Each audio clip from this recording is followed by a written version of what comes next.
Today I'm going to prepare salmon with a tomato basil salsa. Now if you have salmon that has the skin on it, you make sure you put the skin down. But before we put the salmon in the pan, let's make sure we spray the pan a little, because we don't want the skin to stick to the pan. So we take our salmon, skin side down. Always cook your fish with the skin on, skin side down. All right, so now I want to take some black pepper, garlic powder, and some dried basil. I'm using dried basil because we're making tomato basil salsa. So, you notice I did not add any salt, and that's for the benefit of those who are watching their salt intake.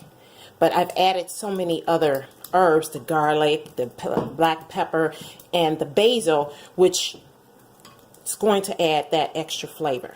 Now I just added oil, just rub it into the fish to cover it so that it'll maintain some of the moisture in the fish as it's cooking. But salmon is such a fatty fish that it should already continue to be moist if you do not overcook it. So now I'm going to put it in the oven, and then we'll come back and make the tomato basil. Okay, now we're going to do our tomato basil salsa. So you can just cut away, you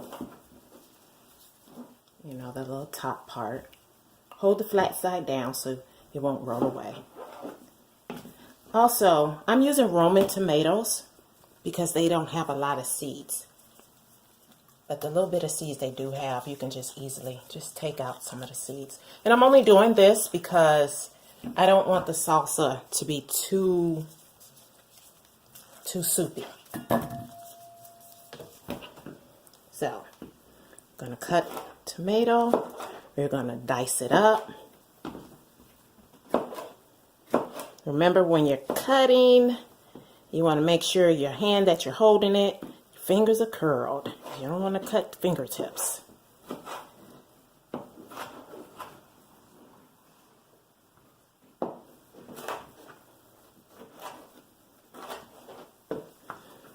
Alrighty, so we're going to add it, tomato.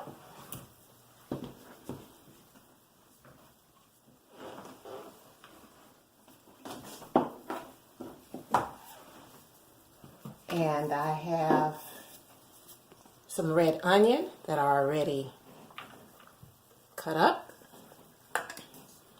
We have creamed garlic.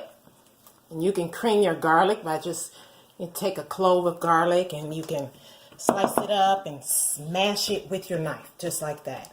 If you add a little salt to it, that'll help smash it up even more. But you don't have to add the salt, but you can cream it up. Then we have some basil. And a good way of cutting this basil in this particular cut is called a chiffonade. We take the fresh basil, pile the leaves together, stack them together, roll them, and then slice it. And so now you have your chiffonade of basil. Alrighty. Add a little black pepper, red wine vinegar, and some oil.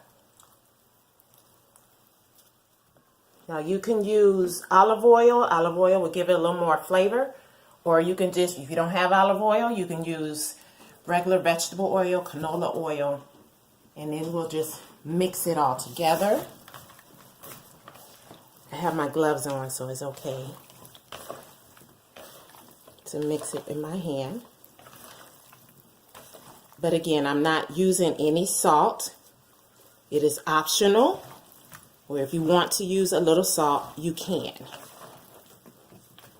So now, here is our tomato basil salsa, ready to put on top of the fish. So now we have a piece of our cooked fish. Our salmon. We take some of the tomato basil salsa. And we put it on. And there you go. You can pair this with a vegetable of your choice. It could be a nice tossed salad or steamed vegetables or roasted vegetables, whichever you choose.